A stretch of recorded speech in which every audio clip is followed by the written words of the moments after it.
Good day. I'm Celeste de Haas from Remax Midlands, and today we are talking about mora interest. Mora is a Latin word term denoting the elapse of time or a delay. Mora interest accrues as soon as the purchaser becomes obliged to pay.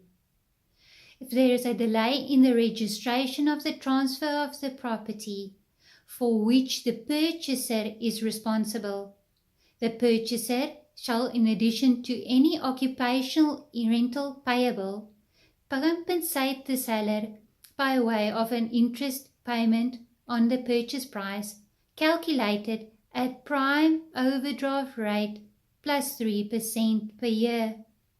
From the day that the purchaser becomes obliged by written notification by the seller or the conveyancer being in mora, up until the date the purchaser ceases to be in mora.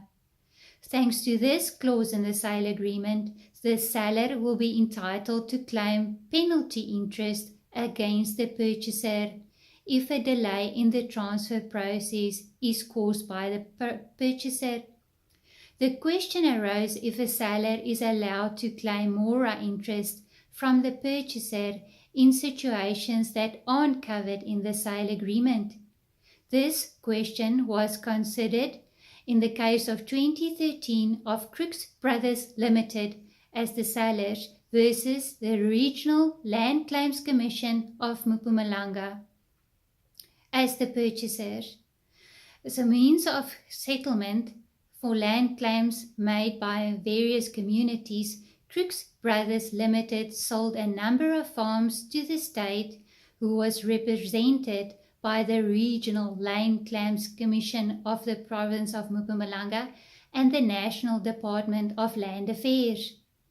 The Chief Land Claims Commissioner was supposed to secure the purchase price by means of a written undertaking, and the amount would be paid no later than 10 days after the date of transfer of the property.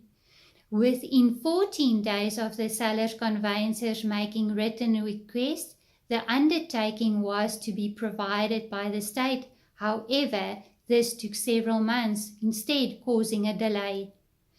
Only after the Crookses instituted legal proceeds against the estate did they provide the written undertaking. As is the norm for sale agreements, a mora clause was in place which entitled the seller to claim mora interest in the event of the full purchase price not being paid. The purchaser would then be charged interest on any outstanding amount. Once the transfer had been registered and the purchase price paid in full, the seller demanded that the purchaser pay the mora interest for the duration of time that the transfer of the property took. This demand of payment was refused by the purchaser, who claimed that the mora clause only made them liable for interest in the event of the purchase price not being paid within 10 days of the date of transfer. However, as was held by the court, these actions were independent on each other, and so they were liable for mora interest. It was also held that the purchaser would be held liable for mora interest even if the clause wasn't in the sale agreement, or if the date on which the purchaser was to perform an obligation was not specified. In such a case, all the seller has to do is send a letter of demand for performance to the purchaser, and the purchaser would be liable for mora interest from the date the purchaser was required to perform in terms of the demand. So stay tuned for more tips and advice by subscribing to our channel. Pop us a mail, send us a message, call us. We would love to hear from you. I am Dynamite Haas.